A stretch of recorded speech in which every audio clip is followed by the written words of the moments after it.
여러분, 우리가 세상을 살아가다 보면 전혀 기대하지 않았던 좋은 일들이나 어떤 만남들을 경험하게 되곤 하지요.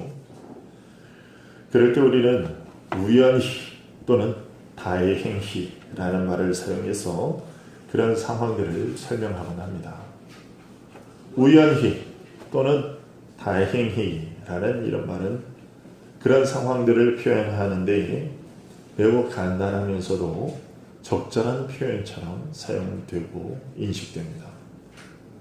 오늘 우리가 읽은 본문에서 한 아기가 죽음의 강에 던져졌는데 많고 많은 그런 시간들 중에 하필이면 딱 그때 그 죽임을 명령한 자의 딸이 목욕하러 그 강으로 나오고, 그리고 그 넓고 넓은 나일강 주변에서도 어떻게 딱 그녀가 목욕하는 그 근처에 있어서 그녀의 눈에 그 상자가 딱 눈에 띄게 되고, 그녀가 그 아기가 분명히 애굽인의 아기가 아닌 자신의 아버지가 죽이라고 명령한 그 히브리인의 아기라는 것이 이제 확실히 드러났음에도 불구하고, 그 아기라는 것을 분명히 알았음에도 불구하고 그 아기를 보았을 때 불쌍한 마음이 생겨서 아기를 자기의 아들로 받아들이게 된 이 사건은 우연이라는 단어로 설명하기에 딱 좋은 일처럼 그렇게 보입니다. 그러나 이 세상에 그런 일들은 하나도 없습니다.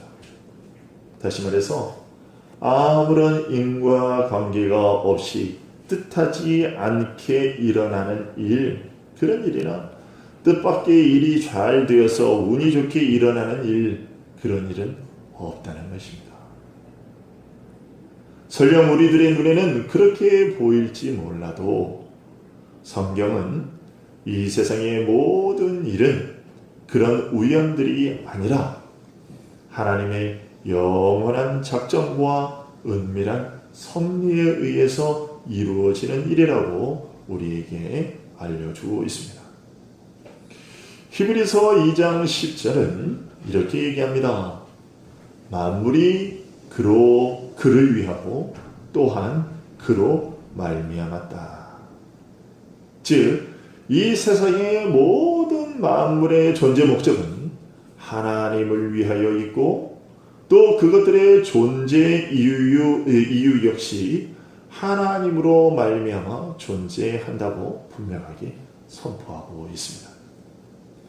그 설명처럼 이 세상의 모든 일들은 영원하신 그분의 작정하심이 성취된 것일 뿐입니다. 하나님께서 무대 배경의 뒤에 계셔서 모든 것을 그분 자신의 영광을 위하여 명령하시고, 뿐만 아니라 우리의 가장 작은 행동마저도 설마 이것까지라고 생각되는 그런 일마저도 오직 하나님에 의하여 조정되도록 하시기 때문에 발생하는 일들이라는 것입니다. 그래서 예레미야 선지자는 예레미야 10장 23절에서 여호와여 내가 알거니와 사람의 길이 자신에게 있지 아니하니 걸음을 지도함이 걷는 자에게 있지 아니하니이다 라고 그렇게 고백했던 것이죠. 내가 분명히 내 걸음을 옮겼는데 그 걸음이 걷는 자에게 있지 않다라고 선포하고 있는 것이죠. 우리 눈에 우연히 보이는 모든 것이 마침 그때에 일어나는 것은 로마서 8장 28절의 설명처럼 하나님을 사랑하는 자, 그 뜻대로 부르심을 입은 자들에게는 모든 것이 합력하여 선을 이룬다고 하신 그 하나님의 영원하신 작정이 성취되기 때문입니다. 여러분, 아무리 큰 문이라도요, 우리 교회에 이제 큰 문이라 보려면 저 뒤에 있는 저 문인데 본남대로 보는 그런 문이요. 이렇게 이 세상이 아무리 큰 문이라도요, 그 문들은요 그 문의 크기에 비해 형편없이 작아 보이는 경첩에 의해서 움직입니다. 그것에 의해서 열리죠. 마찬가지로 하나님은 거대한 제국의 일으킴, 그것이나 아니면 그들의 멸망, 이런 것들만을 다스리는 것이 아니라 참새 한 마리의 떨어짐까지도 하나님께서 직접적으로 관할하시는 것입니다. 하나님 이렇게 조그만 것까지, 이렇게 작은 일까지 그렇게 골치 아프게 그렇게 신경을 쓰십니까? 그런 것들은 그냥 놔두셔도 됩니다 라고 우리가 생각할지 모르나, 하나님께서는 우리가 그렇게 시시하게 여기는 그러한 일들까지도 하나님께서 일일이 다 관할하신다라는 것입니다. 오늘 본문에 애굽의 공주가 목욕하러 강으로 가되 갈대숲 사이에 방주가 있는 바로 그 장소에 가도록 그 마음의 생각을 넣어주신 이가 하나님이시오. 그녀가 아기의 울음소리를 들었을 때 불쌍한 마음으로 이제 그 공주를 감동하게 하신 것도 하나님이셨다는 것입니다. 또한 거만할 법도 한 이 왕의 딸로 하여금 유모를 불러다가 이 아기에게 젖을 먹이게 하리까 라는 이 미리암의 제의를 받아들이게 한 것도 하나님이셨습니다. 더구나 7절에 보게 되면 미리암은요, 모세의 누나인 미리암이 이제 이렇게 얘기합니다. 그냥 유모가 아니라 히브리 여인 중에서 라고 얘기합니다. 그렇죠? 7절에 보면 그의 누이가 바로의 딸에게 이르되 내가 가서 당신을 위하여 히브리 여인 중에서 유모를 불러다가 이 아기에게 젖을 먹이게 하리까. 애굽 여인들 중에서도 젖먹일 사람들이 충분히 있었을 것임에도 불구하고 바로의 딸은 히브리 여인 중에서 유모를 택하도록 그렇게 합니다. 그렇게 해서 자기의 친어머니가 직접 이 아이를 보살피도록 공주의 마음을 움직이신 것도 하나님이셨다라는 거예요. 여러분, 이게 얼마나 기가 막힌 일이냐면, 여러분의 자녀들을 돈을 받으면서 젖먹여 보신 적이 있으십니까? 자기 자녀를 젖먹이면서 키우는데 자기 자녀를 젖먹이고 나서 아유 수고했다고 돈 받아 보신 적이 있으십니까? 저는 우리 아이들 셋을 다 제가 젖을 먹였어요. 제가 젖이 나오지는 않지만 저희 집사람이 여러분도 아시다시피 약을 먹고 살기 때문에 그게 쉽지가 않았어요. 그래서 오히려 아이들 셋을 다 모유 수유를 못하고 다 분유 수유를 할 때 제가 늘 깨서 먹였어요. 근데 제가 그렇게 세 아이를 다 먹였어도 저한테 수고했다고 돈을 줄 사람은 아무도 없었어요. 그런데요, 오늘 모세의 어머니는요, 자기 자식을 젖을 먹였는데요, 돈을 받고 먹였어요. 우리 하나님의 역사하심이라는 것은 이렇게 놀라운 겁니다. 이게 우연이라고요? 우연이 아닌 것입니다. 하나님의 뜻에 따라, 하나님의 섭리에 따라 그의 손길에 의해서 이루어진다는 것입니다. 그래도 우리가 이런 말을 들을 때 어떤 마음이 드느냐? 그런 일이 모세가 건짐을 받은 것과 같이 우리가 좋다고 말하는 그런 종류의 일일 경우에는 거리낌 없이 흔쾌히 이런 말들을 받아들입니다. 그렇죠? 하나님께서 하신 일이죠. 그렇게. 그래서 하나님께 감사합니다 라고 말할 수 있어요. 그런데 반대로 내가 원하지 않았던 방향으로 만약에 이런 식의 일들이 이렇게 흘러갔을 경우에는 우리가 동일한 마음으로 그 일을 받아들이지 못합니다. 예를 들어서 모세가 바로의 공주에게 아들로 받아들여지지 않고 자기의 아버지의 명령에 따라서 이 아기를 이 방주에서 꺼내서 딱 물에서 거둬서 딱 봤는데 이 아이가 히브리 아이입니다. 히브리인의 아이네. 분명히 바로 공주도 봤습니다. 히브리인의 아이라는 것을 알았습니다. 그런데 아니 우리 아버지가 이거 다 죽이라고 명령했는데 얘들은 우리에게 위협이 되는 애들인데 얘 아버지가 명령해서 가서 던져버려. 그렇게 해가지고 이 모세를 해가지고 그냥 그 자리에서 강물에다 퐁당 던져버렸다. 그랬다면 우리는 어떤 생각이 들까요? 만약에 우리가 그 당사, 그 일을 당한 모세의 어머니 요게벳이라면 그 일을 옆에서 지켜보던 미리암이었다면 우리는 어떻게 생각할까요? 적지 않은 성도들이 이럴 때 실족하곤 합니다.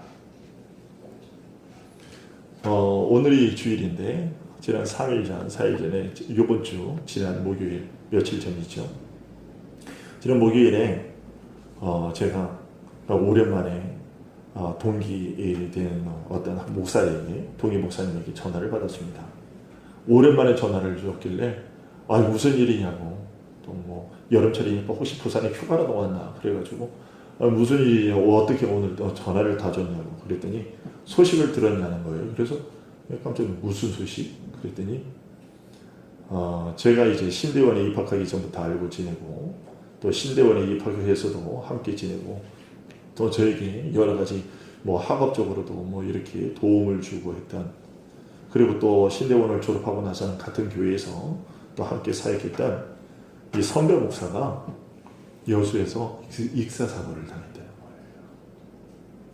거예요. 보니까 뉴스에도 나왔더라고요. 뉴스에도 나왔어요. 며칠 전 목요일날 10일에. 올해 그 목사님의 나이가 몇이냐면 55세예요. 그래서 결혼을 40이 넘어서 한참 늦게 했어요. 그래서 지금 아들은 초등학교 1학년이에요. 하나. 전에 이제 좀 고혈압이 좀 있었는데 이제 결혼하고 아이를 키우기 위해서 부지런히 운동을 해가지고 지금은 살도 쭉 빼고 아주 거의 정상적인 그러한 혈압도 거의 정상적이었고 체력도 아주 좋았어요.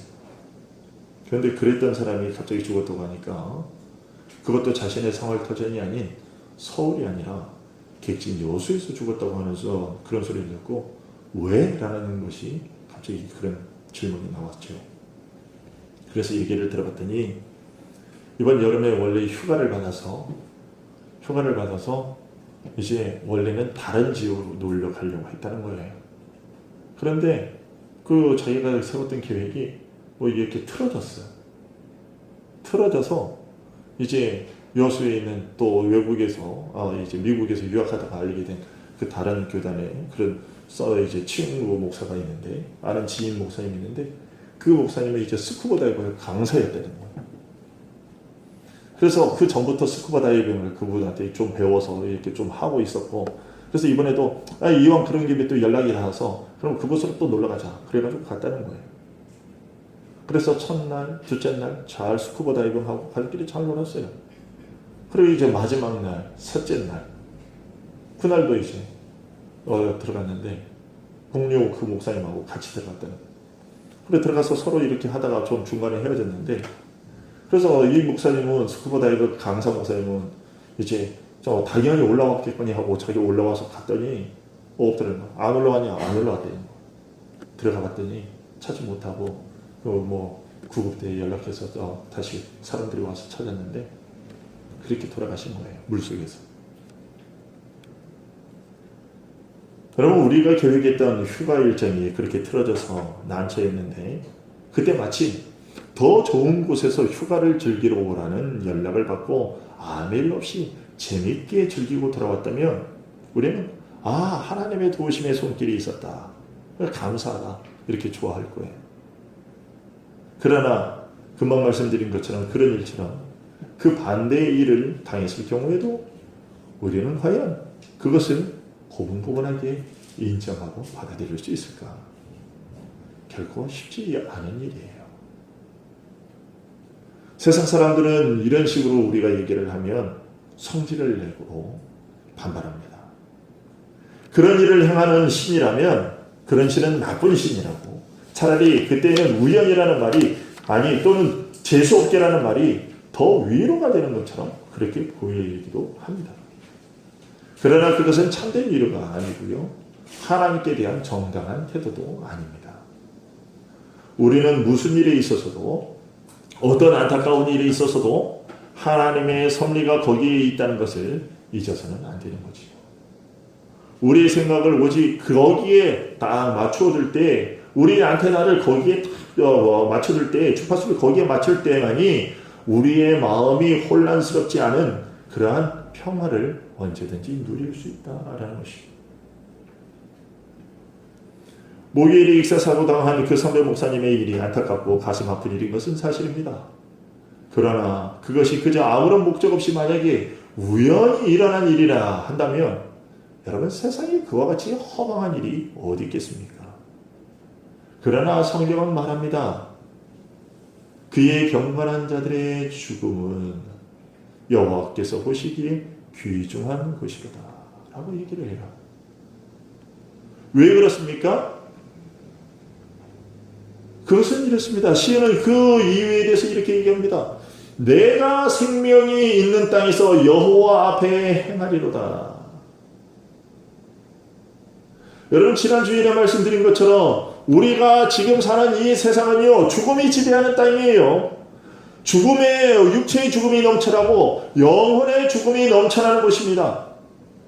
우리의 죽음은 그런 죽음의 물이 창이란 이 땅에서 건짐을 받아서 영원한 생명이 있는 곳으로 옮겨가는 거예요. 그렇기 때문에 이 세상에서 가장 슬프다고 여겨지는 죽음조차도 하나님의 섭리 아래 있다는 것을 인정할 때 우리에게 비로소 참된 위로가 되는 것이죠. 여러분, 제가 이제 전에도 한번 말씀드린 것 같은데, 만약에 저희 아버님이 일찍 돌아가시지 않으셨다면, 그런 슬픈 일이 우리에게, 저희 가정에 있지 않았다면, 저희 어머님이 예수를 믿게 되는 일이 없었을 것이고, 저희 어머님이 예수를 믿지 않았다면, 제가 예수를 믿지 못했을 것입니다. 제가 예수를 믿지 못했으면, 저희 형의 죽음이 아니었다면, 저희 형수와 저희 사돈 어르신과 저희 조카들도 예수를 믿지 못했을 거예요. 사랑하는 사람들이 죽음과 같은 슬픈 일들을 만났을 때 그 당장의 그 일들을 하나님의 섭리에 돌리는 것이 힘들고 어려운 것은 사실입니다만은, 그래서 우리는 오늘과 같이 이런 본문을 대면할 때 그것을 이제 그런 일들을 당했을 때 그저 우연이다, 재수 없이 그런 일을 당했다, 그런 말이 오히려 간단하게 위로가 되는 것처럼 보이지만 절대로 그렇게 얘기하지 않고, 그런 일들에 있어서조차도 우리는 하나님의 섭리, 그분의 모든 은밀하신 섭리에 의해서 이 일들이 일어났으며 그런 일들조차도 하나님의 주관 아래서 이루어진다는 것을 우리가 늘 고백할 수 있어야 되는데, 그것을 언제 훈련하느냐면 그 일들을 직접 당해서가 아니라 그 일들을 직접 당했을 때 우리가 그런 말들을 하고 그렇게 고백하는 일들이 우리에게 부단히 어려운 일이기 때문에 지금과 같이 아무 일이 일어나지 않을 때 우리는 부지런히 그런 말들을 훈련해야 돼요. 여러분, 성경이 말씀하는 바를 귀담아 들으십시오. 성경은 분명히 우리에게 얘기합니다. 이는 만물이 주에게서 나오고 주로 말미암고 주에게로 돌아갑니다. 그에게 영광이 세세에 있을지어다 라고 얘기합니다. 이것이 우리 마음속에 늘 새겨져 있을 때에만, 그리고 지금과 같이 아무 일 없을 때 이런 것을 부단히 훈련할 때에만 우리가 그런 일을 당해서도 우리에게 소망이 있다.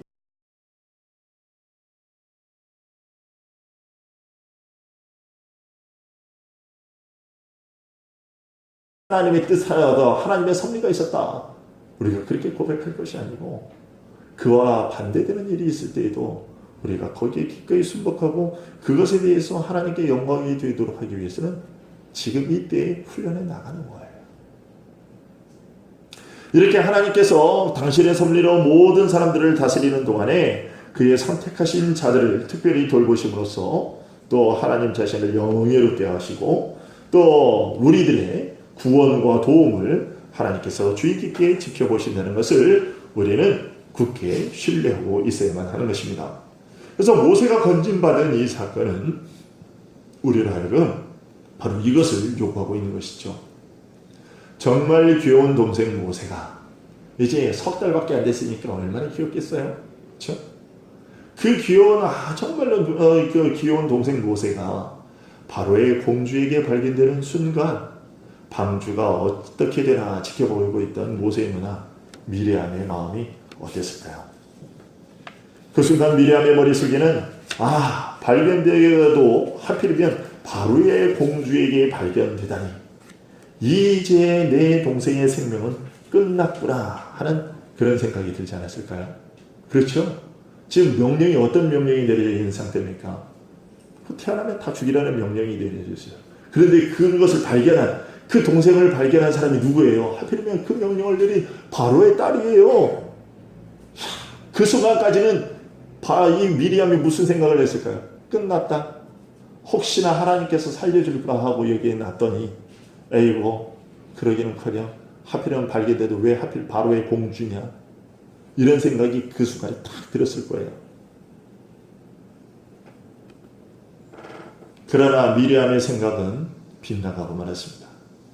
바로의 공주는 오히려 죽여야 할 그 히브리인의 아기를 불쌍하게 여겼고 자신의 아들로 삼기로 마음먹었던 것이죠. 이처럼 하나님의 섭리는 언제나 당신의 백성의 구원을 그렇게 목표로 하고 있고 그것을 향해서 늘 움직입니다. 때로는 그 구원을 이루기 위해서 한 사람 또는 여러 사람의 생명이 이 땅에서 사라지기도 하지만 그러나 그 사람들의 생명은 헛되이 사라지는 것이 아니라 또 다른 생명의 구원을 위한 소중한 도구로 사용되기도 하고요.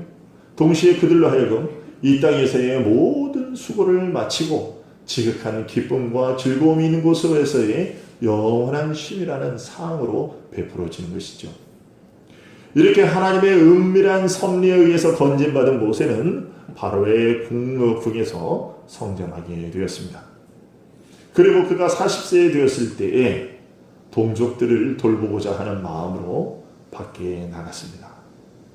그런데 거기서 어떤 애국 사람의 한 히브리 사람 곧 모세 그와 같은 동족 그의 형제라고 일컬어지는 히브리 사람을 치는 것을 보고서는 오늘 본문에 보게 되면 좌우를 살펴서 사람이 없음을 다 확인하고 그 애국 사람을 쳐 죽였습니다.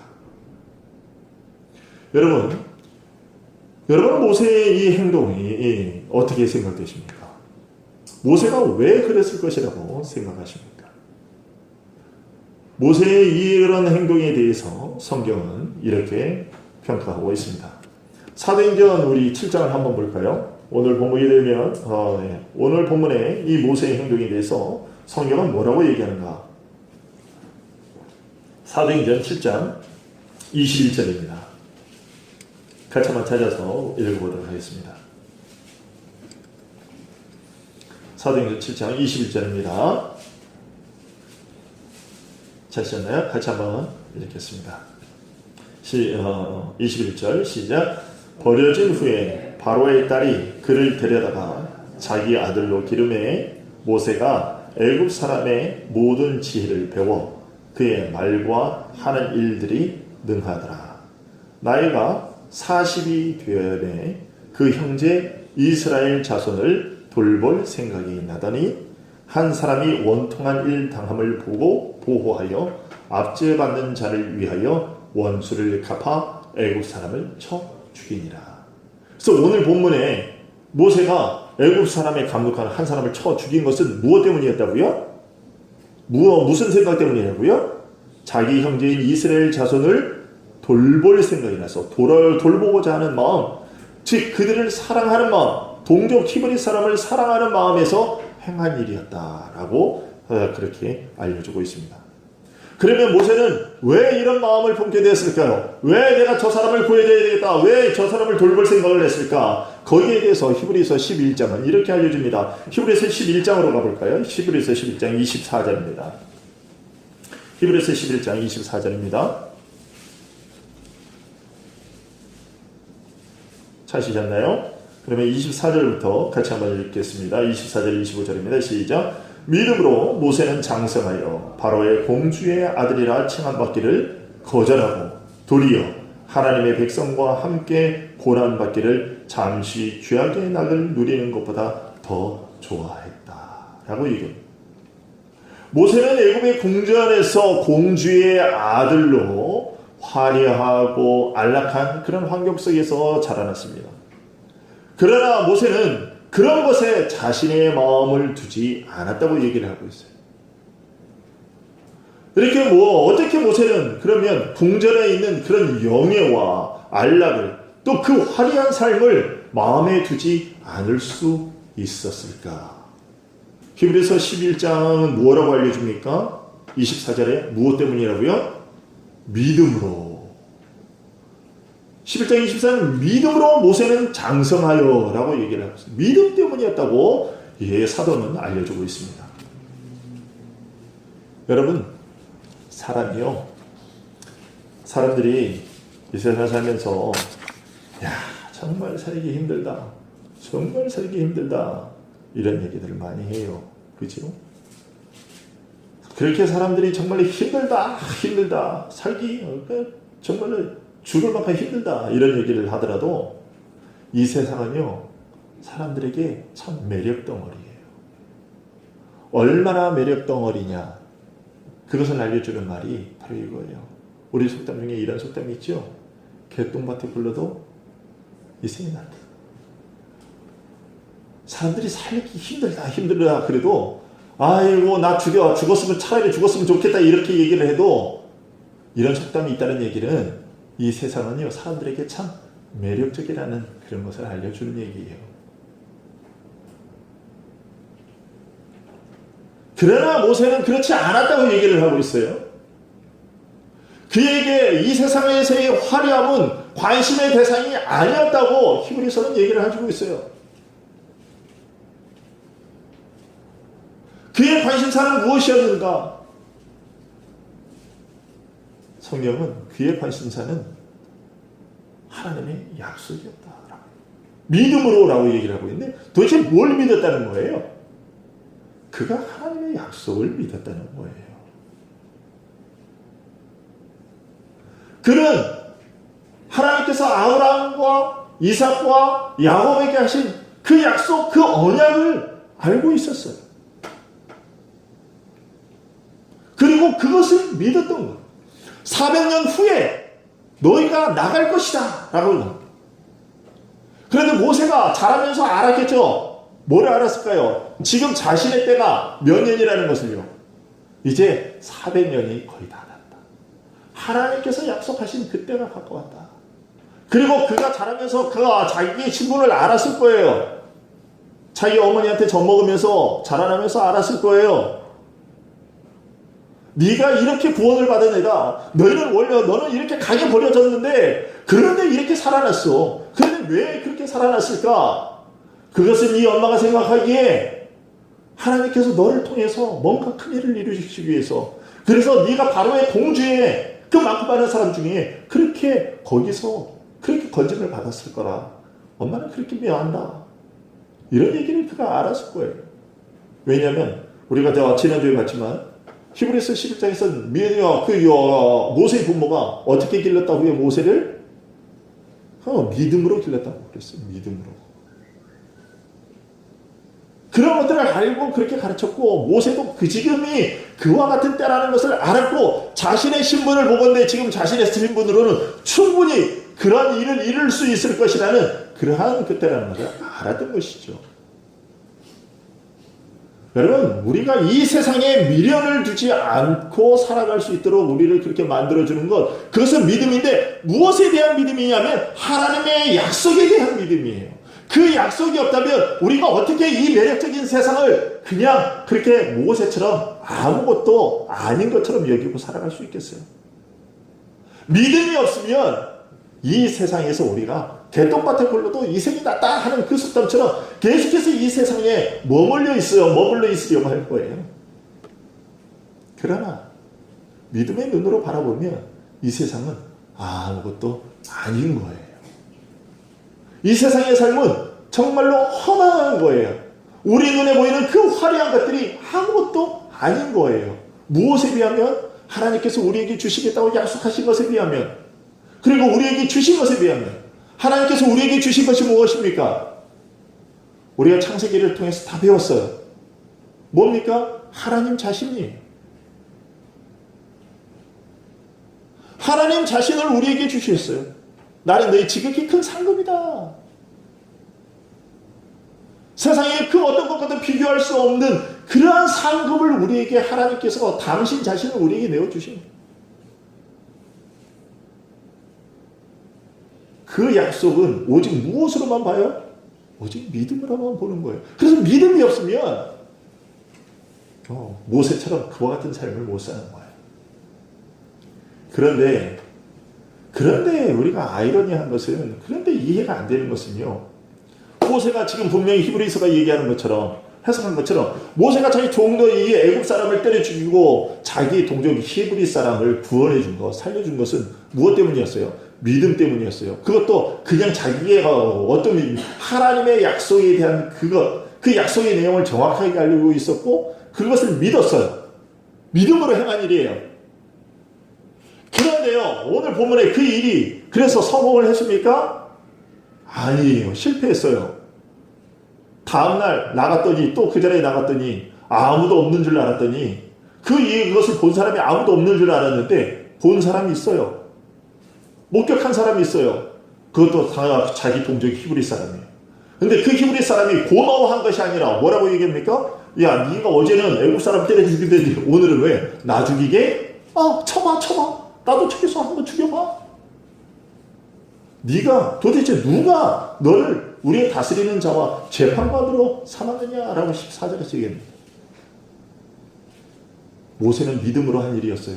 동족을 사랑해서 한 일이었어요.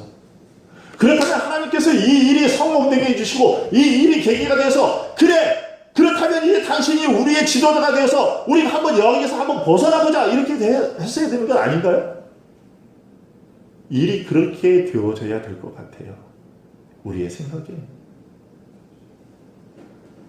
그런데 그렇지 않아요. 일이 어그러졌어요. 어떻게 어그러졌어요? 그것이 바로의 귀에까지 들어갑니다. 그래서 어떻게 됩니까? 여기 우리가 보죠. 15절에 뭐라고 얘기합니까? 바로가 이 일을 듣고 모세를 죽이고자 하여 라고 얘기합니다. 오히려 죽임을 당할 처지에 놓여서 결국은 도망을 가게 되지요. 왜 그랬을까요? 하나님의 약속에 대한 내용도 정확하게 알고 있었고, 그리고 그것을 정확하게 믿는, 굳건하게 신뢰하는 믿음을 가지고 행한 일인데 왜 이 일이 성공하지 못했을까요? 그것은 하나님께서 뜻하신 하나님의 때가 아니었기 때문이에요. 여러분, 우리가 신앙생활을 하면서 분명히 우리가 하나님의 영광을 위해서 하나님의 뜻대로 그 일들을 행하죠. 그런데 그렇게 행했으면 우리가 그런 마음과 그런 굳건한 순수한 마음으로 정말로 하나님을 위한 마음으로 그렇게 하면 그 일이 뭔가 잘 돼야 될 것 같아요. 그런데 그 일이 잘 되지 않고요. 지지부진하고 오히려 그 일들이 점점 안 되는 것처럼 그렇게 보일 때가 있어요. 여러분, 우리 교회를 여러분들을 보면서 많이 안타까움을 가지실 거예요. 그죠? 우리 교회가 더 많아졌으면 하는 마음으로 여러분들 기도하시잖아요. 그리고 모르겠습니다만은 여러분의 진짜 마음은 모르겠습니다만은 어쨌든 지금까지 여러분들이 저에게 하신 말씀, 우리 장로님들이 저에게 하신 말씀은 그것이었어요. 하나님의 말씀이, 바른 말씀이 선포되고 가르쳐져서 저희들은 좋습니다. 감사합니다. 이런 거죠. 그러면 우리의 생각대로라면 하나님의 말씀이 흐려지지 않고 올바르게 여러분들에게 전달이 되고, 그리고 우리가 더 또 기도하잖아요. 하나님, 이런 말씀을 듣고 더 많은 사람들이 우리 교회에 더해졌으면 좋겠습니다 하고 기도하잖아요. 전도도 하잖아요. 그러면 사람들이 그걸 보고 왔으면 좋겠는데 오지 않고요. 오히려 교회를 나가겠다는 사람이 생겨요. 답답할 노릇입니다. 답답할 노릇이에요.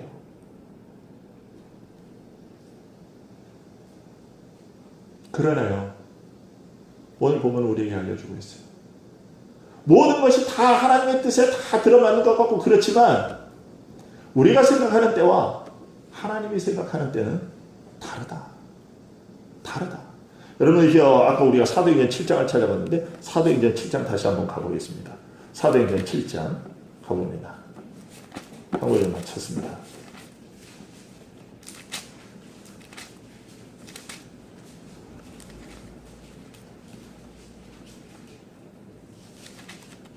사도행전 7장 30절 같이 한번 보겠습니다. 같이 한번 읽어볼까요? 시작. 40년이 차네. 뭐라고요? 40년이 차네. 모세가 지금 40살에 동족을 때려 죽였는데, 그래서 쫓겨났어요. 들통나서 바로에게 죽임을 당할까봐. 그러고 나서 광야로 가서 거기에서 몇 년을요? 40년을 살았는데, 거기서 결혼하고 거기서 양을 치면서 목자로서 40년을 살았는데, 여기 30절은 뭐라고 얘기하면 40년이 찼다라고 얘기를 하고 있어요. 하나님께서 정하신 때가 있었다는 거예요. 하나님께서 정해놓으신 때가 이르렀을 때야 그 일들이 이루어지는 거예요. 우리가 아무리 애걸복걸을 해도 우리의 마음이 정말로 순수하고 깨끗하고 하나님의 뜻대로 그렇게 매달려도요, 하나님의 때가 아니면 절대로 그 일은 이루어지지 않는 거예요. 그러니까 그러면 우리가 그냥 그때가 언제인지를 모르니까 그러면 그때나 아무 때나 올 때까지 그냥 포기하고 있을까요? 아니에요. 물론 모세는 그와 같이 포기된 삶과 같은 그런 낙심한 그런 표정으로 살았지만, 그러나 하나님께서는 그렇게 하지 않으셨어요. 모세의 40년은 그가 완전히 낙담하고 그렇게 쫓겨나서 거기서 살았던 목자로서의 40년, 그 40년이 그에겐 포기한 삶처럼 됐지만, 하나님께서는 그 일을 통해서 그 가운데 그를 준비시켰던 것이죠. 여러분, 그러기에 우리가 지금 뭔가 이루어지지 않는다고 그래가지고요, 포기해서는 안 되는 거예요. 앞에서 말씀드렸죠. 하나님의 때가 있어요. 하나님의 섭리하세요. 하나님께서 섭리하시는데요, 그 은밀한 섭리가 늘 있어요. 근데 그 은밀한 섭리가 다 언제 이루어지냐면 하나님께서 정하신 때에 이루어지는 거예요. 여러분들이 그냥 그때 그냥 어쩌다가 믿은 것 같지만, 절대로 그냥 어쩌다가 그 순간에 어쩌다가 그 사람 우연히 만나서 이루어진 것 아니고요, 다 때가 되었기 때문에 이루어지는 거예요. 여러분의 자녀들, 여러분의 친척들, 여러분의 부모들, 여러분의 친구들, 여러분의 자녀들, 마음속으로 애타게 간절하게 그렇게 바라고 있어도, 또 우리의 교회의 분이 그렇게 간절하게 우리가 바라고 있어도 언젠가는 하나님의 정하신 때가 있어요. 하나님께서 정하신 때가 있어요.